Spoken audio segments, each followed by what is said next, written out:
এই মুহূৰ্তত এটা অত্যন্ত ভাল খবৰ যে মেট্ৰিক এইচএছ আৰু ডিগ্ৰী উত্তীৰ্ণ হ'লেই আপুনি লাভ কৰিব বছৰি 10,000ৰ পৰা 25,000 টকা পৰ্যন্ত। কোনে কোনে এই টকা লাভ কৰিব, কি কি ডকুমেণ্টৰ প্ৰয়োজন হ'ব, কেতিয়াৰে পৰা এই টকা প্ৰদান কৰা হ'ব বা ফৰ্ম ফিল আপ কেতিয়াৰে পৰা আৰম্ভ হ'ব, কোন কোন শিক্ষাৰ্থী এই যিটো স্কিম এই স্কিমৰ বাবে যোগ্য নহয়, সবিস্তাৰে আপোনালোকক জনাব বিচাৰোঁ। কিন্তু ইয়াৰ আগতে এটা সৰু ৰিকুৱেষ্ট, যদি আপোনালোকে এই চেনেলটো এতিয়ালৈকে ছাবস্ক্ৰাইব কৰা নাই, এতিয়াই ছাবস্ক্ৰাইব কৰক যাতে এনেধৰণৰ জৰুৰী খবৰ সদায় লাভ কৰিব পাৰে। প্ৰথমতে আপোনালোকক জনাব বিচাৰোঁ যে এই স্কিম এই স্কিমটোৰ নাম হৈছে নিযুত মইনা স্কিম। আৰু এই নিযুত মইনা আঁচনিৰ অধীনত ৰাজ্যৰ ছোৱালীসকলে এই টকাটো লাভ কৰিব। অকল ছোৱালীৰ বাবে এই আঁচনিটো অনা হৈছে। যিসকল ছোৱালীয়ে মেট্ৰিক এইচএছ আৰু ডিগ্ৰী উত্তীৰ্ণ হৈ পৰৱৰ্তী ক্লাছত নামভৰ্তি কৰিছে সেইসকল ছোৱালী এই স্কিমৰ বাবে যোগ্য হ'ব বা সেইসকল ছোৱালীয়ে এই স্কিমৰ ধন এইটো লাভ কৰিব। কিন্তু ইয়াতে এটা মোষ্ট ইম্পৰ্টেণ্ট কথা হৈছে, এই ইনষ্টিটিউশ্যন যিখনত তাই নামভৰ্তি কৰিছে সেইখন চৰকাৰী হ'ব লাগিব। কোনো বেচৰকাৰী বা প্ৰাইভেট ইনষ্টিটিউশ্যনত যদি আপুনি নামভৰ্তি কৰিছে তেনেহ'লে আপুনি এই স্কিম বা এই নিযুত মইনা আঁচনিৰ বাবে যোগ্য নহ'ব, আপোনালোকে এই ধনটো নাপাব। তো এইটো বুজিব পাৰিছে আপোনালোকে। অকল যিসকলে চৰকাৰী ইনষ্টিটিউশ্যনত নামভৰ্তি কৰিছে সেইসকল ছোৱালীয়ে এই স্কলাৰশ্বিপৰ বাবে যোগ্য হ'ব। ইয়াতে কোনো পাৰ্চেণ্টেজৰ প্ৰয়োজন নাই, আপুনি অকল মেট্ৰিক এইচএছ বা ডিগ্ৰী উত্তীৰ্ণ হৈ পৰৱৰ্তী ক্লাছত নামভৰ্তি কৰিলেই এই টকাটো পাব। কিন্তু চৰকাৰী ইনষ্টিটিউশ্যনত আপোনালোকৰ নামভৰ্তি কৰাটো প্ৰয়োজন, নহ'লে আপোনালোকে এই যিটো স্কিম এই স্কিমৰ টকাটো নাপাব। মেট্ৰিক উত্তীৰ্ণ যিসকলে এইচএছ ফাৰ্ষ্ট ইয়াৰত নামভৰ্তি কৰিছে সেইসকলে বছৰি 10,000 টকা লাভ কৰিব। আৰু এইটো ফাৰ্ষ্ট ইয়াৰত যেনেদৰে তেওঁ পাব, ছেকেণ্ড ইয়াৰত উত্তীৰ্ণ হ'লেও আকৌ 10,000 টকা পাব। ঠিক একেদৰে এইচএছ উত্তীৰ্ণ যিসকল ছোৱালীয়ে ডিগ্ৰী ফাৰ্ষ্ট ইয়াৰত নামভৰ্তি কৰিছে সেইসকল ছোৱালীয়ে বছৰি 12,500 টকা লাভ কৰিব। ঠিক একেদৰে ছেকেণ্ড ইয়াৰ, থাৰ্ড ইয়াৰ বা ফ'ৰ্থ ইয়াৰত যদি থাকে আপোনালোকৰ ডিগ্ৰীত, তো প্ৰতি বছৰেই আপোনালোকে এই 12,500 টকাকৈ পাই থাকিব। সমান্তৰালকৈ যিসকল ছোৱালীয়ে ডিগ্ৰী উত্তীৰ্ণ হৈ পৰৱৰ্তী ক্লাছত অৰ্থাৎ পষ্ট গ্ৰেজুৱেশ্যনত নামভৰ্তি কৰিছে সেইসকল ছোৱালীয়ে বছৰি 25,000 টকা লাভ কৰিব। আৰু 2 বছৰৰ যদি আপোনালোকৰ পষ্ট গ্ৰেজুৱেশ্যন হয় তো 2 বছৰেই পাব, কিন্তু আপুনি উত্তীৰ্ণ হৈ পৰৱৰ্তী ক্লাছত নামভৰ্তি কৰিব লাগিব। যদি আপুনি উত্তীৰ্ণ হ'ব নোৱাৰে তেনেহ'লে আপোনালোকে এই যিটো স্কিম এই স্কিমৰ পৰা বঞ্চিত হ'ব।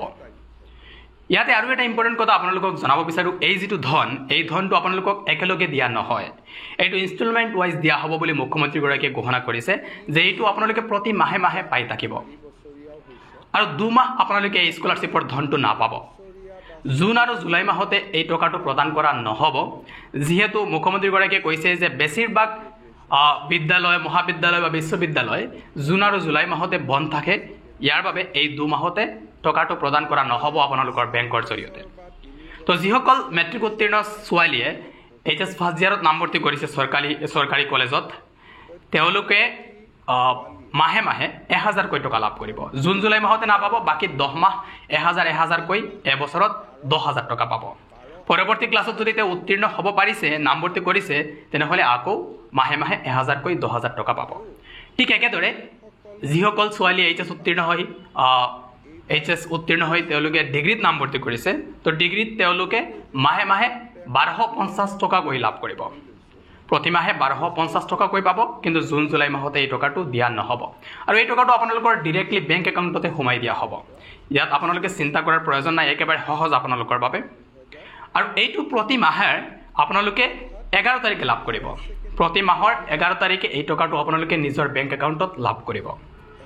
আপোনালোকে বুজিব পাৰিছে যে যিসকল ছোৱালীয়ে চৰকাৰী ইনষ্টিটিউশ্যনত নামভৰ্তি কৰিছে সেই ছোৱালীসকলে এই ধনটো লাভ কৰিব। নিযুত মইনা আঁচনিৰ যি ধন এইটো লাভ কৰিব মাহে মাহে। ফাৰ্ষ্ট ইয়াৰত যিসকলে নামভৰ্তি কৰিছে চৰকাৰী কলেজত তেওঁলোকে মাহে মাহে 1,000 টকা লাভ কৰিব। যিসকলে ডিগ্ৰী ফাৰ্ষ্ট ইয়াৰত নামভৰ্তি কৰিছে সেই ছোৱালীসকলে মাহে মাহে 12,500কৈ টকা লাভ কৰিব। আৰু যিসকলে পষ্ট গ্ৰেজুৱেশ্যনত নামভৰ্তি কৰিছে সেইসকলে মাহে 2,500 টকাকৈ লাভ কৰিব। আৰু এই টকাটো প্ৰতি মাহে আপোনালোকে 11 তাৰিখত লাভ কৰিব। প্ৰতি মাহৰ 11 তাৰিখে এই টকাটো লাভ কৰিব। প্ৰথম যিটো ইনষ্টলমেণ্ট বা প্ৰথম যিটো ধন এইটো আপোনালোকে অক্টোবৰ মাহৰ 11 তাৰিখে লাভ কৰিব। তাৰ পাছতে নৱেম্বৰ মাহৰ 11 তাৰিখে ছেকেণ্ড ইনষ্টলমেণ্ট। এনেদৰে আপোনালোকে বছৰি যাৰ যিমান হয় মেট্ৰিকৰ যিসকলে এইচএছ ফাৰ্ষ্ট ইয়াৰত নামভৰ্তি কৰিছে তেওঁলোকে 10 মাহে 10,000 পাব। যিসকলে ছেকেণ্ড ইয়াৰ পাছ কৰি ডিগ্ৰী ফাৰ্ষ্ট ইয়াৰত নামভৰ্তি কৰিছে তেওঁলোকে প্ৰতি মাহে 1250কৈ বছৰি 12,500 টকা লাভ কৰিব। ঠিক একেদৰে যিসকলে পোষ্ট গ্ৰেজুৱেশ্যনত নামভৰ্তি কৰিছে সেইসকলে মাহে 2,500কৈ টকা লাভ কৰি 10 মাহে তেওঁলোকে 25,000 টকা লাভ কৰিব। তো ইয়াতে যিটো আবেদন প্ৰক্ৰিয়া, এই আবেদন প্ৰক্ৰিয়াটো যিসকলে ফাৰ্ষ্ট ইয়াৰত নামভৰ্তি কৰিছে অৰ্থাৎ মেট্ৰিক উত্তীৰ্ণ যিসকলে এইচএছ ফাৰ্ষ্ট ইয়াৰত নামভৰ্তি কৰিছে সেইসকলৰ ছাত্ৰীৰ অলৰেডি নামভৰ্তি প্ৰক্ৰিয়াটো সম্পন্ন হৈছে। ইয়াৰ বাবে মুখ্যমন্ত্ৰীগৰাকীয়ে কৈছে যে জুলাই মাহতে তেওঁলোকে ফৰ্মখন লাভ কৰিব নিজৰ কলেজত, আৰু এই ফৰ্মখন তেওঁলোকে অফলাইনৰ জৰিয়তে পাব, কলেজৰ পৰা লাভ কৰিব। এইখন তেওঁলোকে ফিল আপ কৰি কলেজতে জমা দিব লাগিব। ইয়াতে বেংক ডিটেইলছ সকলোবোৰ থাকিব। ইয়াতে কিন্তু আপোনালোকৰ কোনো ইনকাম চাৰ্টিফিকেট ইয়াৰ কোনো প্ৰয়োজন নহ'ব, সকলোৱে পাব। ইনকাম চাৰ্টিফিকেটৰ কোনো প্ৰয়োজন নাই। আপুনি যি আপোনালোকৰ ইনকাম নহওক কিয়, আপোনালোকৰ ফেমিলিৰ ইনকাম হওক, আপুনি সকলো ছাত্ৰী অকল ছাত্ৰী এই স্কলাৰশ্বিপ যিটো বা এই স্কিম যিটো এই স্কিমৰ ধনটো লাভ কৰিব। ইয়াতে কোনো ইনকাম চাৰ্টিফিকেটৰ প্ৰয়োজন নহ'ব, বাকী অন্য কোনো ইমান ডকুমেণ্টৰ প্ৰয়োজন নহ'ব। আপোনালোকে যিসকল বা যিবিলাক ডকুমেণ্ট কলেজত নামভৰ্তিৰ সময়ত দিছিলে এই ডকুমেণ্টবোৰ হয়তো প্ৰয়োজন হ'ব, আৰু ফৰ্মখন আপোনালোকে জুলাই মাহতে লাভ কৰিব। এইটো ফিল আপ কৰি দিলেই আপোনালোকে এই টকাটো বছৰি পাই থাকিব। নেক্সট ইয়াৰত আপোনালোকে ফৰ্ম ফিল আপ কৰাৰ প্ৰয়োজন নহ'ব, কলেজৰ পৰাই এই খবৰটো তেওঁলোকে লাভ কৰিব যে আপুনি উত্তীৰ্ণ হৈছেনে নাই। তো আপোনালোকৰ এইটো ৰিনিউৱেলৰ এটা হয়তো কাম থাকিব। এই ৰিনিউৱেলৰ পিছতে আপোনালোকে এই টকাটো আকৌ নেক্সট ইয়াৰতো লাভ কৰিব যদি উত্তীৰ্ণ হৈ আপোনালোকে পৰৱৰ্তী ক্লাছত নামভৰ্তি কৰিছে। তো এয়াই আছিল আপোনালোকৰ বাবে সম্পূৰ্ণ ডিটেইলছ। আপোনালোকে হয়তো বুজিব পাৰিছে যে কেনেকৈ আপোনালোকে এই টকাটো পাব। আৰু বাকী এই যিটো জুলাই মাহতে যিটো ফৰ্ম লাভ কৰিব এইটো অকল যিসকলে ফাৰ্ষ্ট ইয়াৰত নামভৰ্তি কৰিছে, কিয়নো তেওঁলোকৰ নামভৰ্তি প্ৰক্ৰিয়া সম্পন্ন হৈছে। ইয়াৰ বাবে জুলাই মাহতে তেওঁলোকক এই ফৰ্মখন দিয়া হ'ব, আৰু ফৰ্মখন তেওঁলোকে ফিল আপ কৰি দিয়াৰ পাছতে তেওঁলোকৰ ফৰ্ম ফিল আপ প্ৰক্ৰিয়াটো সম্পন্ন হ'ব।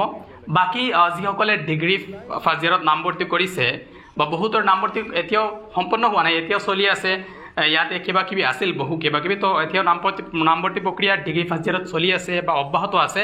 তো এইটো সময় লাগিব ইয়াৰ বাবে। ইয়াৰ হয়তো ফৰ্ম ফিল আপ আপোনালোকৰ নামভৰ্তি সম্পন্ন হোৱাৰ পাছতে জুলাই মাহত নহ'লে আপোনালোকে আগষ্ট মাহতে ইয়াৰ ফৰ্মখন লাভ কৰিব, আৰু তেতিয়া আপোনালোকে এই ফৰ্মখন ফিল আপ কৰি দিলে আপোনালোকৰ অক্টোবৰ মাহৰ 11 তাৰিখে প্ৰথম ইনষ্টলমেণ্ট সকলোৱে 11 তাৰিখে লাভ কৰিব। ফাৰ্ষ্ট ইয়াৰ আপোনালোকে এইচ ফাৰ্ষ্ট ইয়াৰ হওক বা ডিগ্ৰী ফাৰ্ষ্ট ইয়াৰত হওক বা পোষ্ট গ্ৰেজুৱেশ্যনৰ ফাৰ্ষ্ট ইয়াৰত হওক, যিকোনো ক্লাছত আপুনি হওক, আপুনি এই টকাটো প্ৰথম যিটো ইনষ্টলমেণ্ট এইটো আপোনালোকে পাব অক্টোবৰ মাহৰ 11 তাৰিখে। তো আপোনালোকে ইয়াৰ পৰা বুজিব পাৰিছে কেনেকৈ এই টকাটো পাব, কি ইয়াতে কণ্ডিশ্যন আছে, চৰকাৰী বিদ্যালয় বা চৰকাৰী কলেজ হ'ব লাগিব। ইয়াতে আৰু এটা ইম্পৰ্টেণ্ট কথা আছে, যিহেতু এই স্কিমটো বাল্য বিবাহ ৰোধ কৰাৰ বাবে অনা হৈছে বুলি মুখ্যমন্ত্ৰীগৰাকীয়ে কৈছে। তো ইয়াৰ বাবে যদি কোনো ছোৱালীয়ে ষ্টাডি কৰাৰ মাজতে বিয়া কৰি লয় তেনেহ'লে তেওঁ এই যিটো স্কিম এই স্কিমৰ পৰা বঞ্চিত হ'ব। যেনে যদি কোনো ছোৱালীয়ে ফাৰ্ষ্ট ইয়াৰ বা ছেকেণ্ড ইয়াৰত বিয়া পাতে তেনেহ'লে তেওঁ এই স্কলাৰশ্বিপৰ পৰা বঞ্চিত হ'ব নেক্সট ইয়াৰত। Degree first year second year third ইয়াৰতো যদি কোনো ছোৱালীয়ে বিয়া পাতে তেনেহ'লে তেওঁ পৰৱৰ্তী ক্লাছত এই স্কলাৰশ্বিপ বা এই স্কিমৰ পৰা বঞ্চিত হ'ব। কিন্তু কোনো ছোৱালী যদি পোষ্ট গ্ৰেজুৱেশ্যনত পঢ়াৰ সময়ত যদি বিয়া কৰে বা বিয়া পাতে তেনেহ'লে তেওঁ স্কলাৰশ্বিপৰ পৰা বঞ্চিত নহয়। তেওঁ যদি বিয়া পাতাৰ পাছতো যদি তেওঁ পোষ্ট গ্ৰেজুৱেশ্যনটো কণ্টিনিউ কৰিছে তেনেহ'লে এই টকাটো পাই থাকিব। কিন্তু ডিগ্ৰী পৰ্যন্ত যদি কোনো ছোৱালীয়ে বিয়া কৰি লয় বা বিয়া পাতে তেনেহ'লে তেওঁ এই স্কলাৰশ্বিপ বা স্কিমৰ পৰা বঞ্চিত হ'ব। তো আপোনালোকে ইয়াৰ পৰা সকলো ডিটেইলছ বুজিব পাৰিছে। তো আপোনালোকৰ একেবাৰে চিম্পল, একো কৰাৰ প্ৰয়োজন নাই। কলেজত নামভৰ্তি হোৱাৰ পাছতে আপোনালোকৰ ফৰ্ম ফিল আপখন লাভ কৰিব। এইটো ফিল আপ কৰি দিলেই আপোনালোকে মাহে মাহে এই টকাটো লাভ কৰিব। তো এই ভিডিঅ'টো সকলোকে শ্বেয়াৰ কৰি দিব। থেংক ইউ ফৰ ৱাচিং।